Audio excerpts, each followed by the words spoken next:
les addictions de Pierre Palmade étaient connues de tous et même des membres de la troupe des Enfoirés.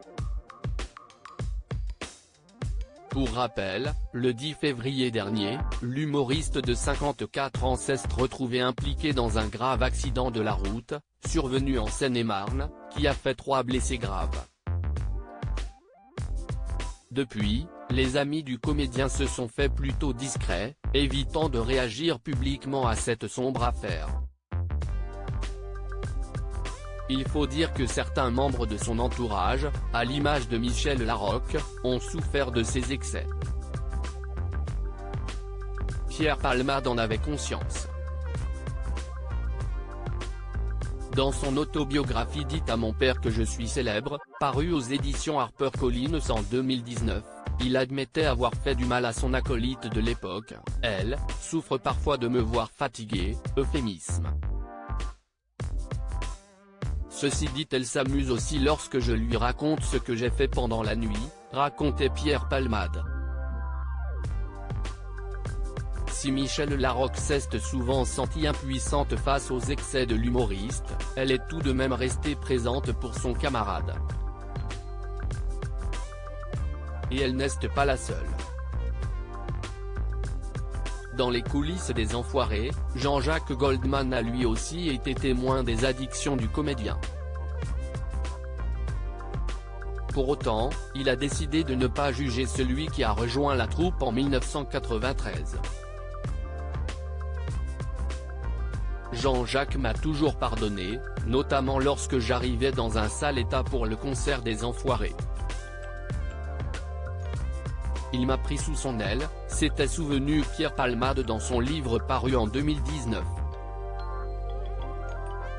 Et de relater une conversation qu'il a eue avec l'interprète de Comme toi, tu es plus abîmé qu'emmerdant, me disait-il.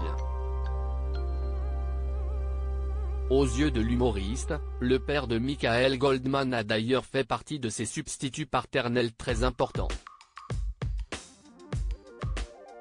Supérieur à Pierre Palmade, Muriel Robin, Michel Larocque, Véronique Sanson.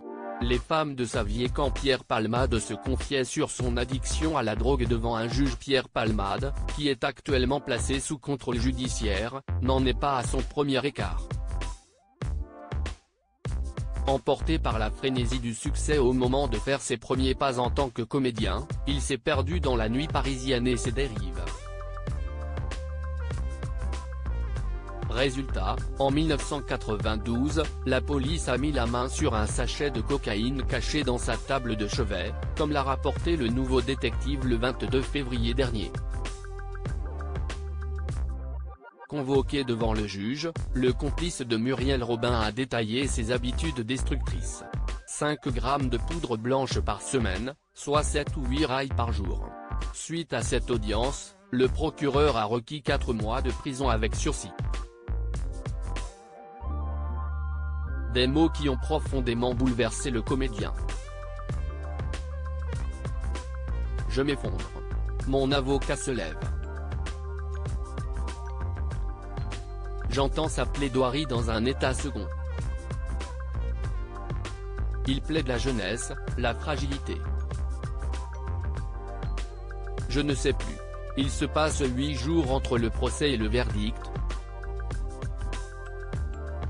8 jours pendant lesquels j'ai sérieusement envisagé de mourir si on me parlait de prison.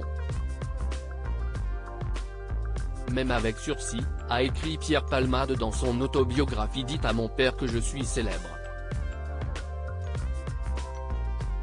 Finalement, l'humoriste a été condamné à 10 000 francs d'amende. Crédit photo, Abaca.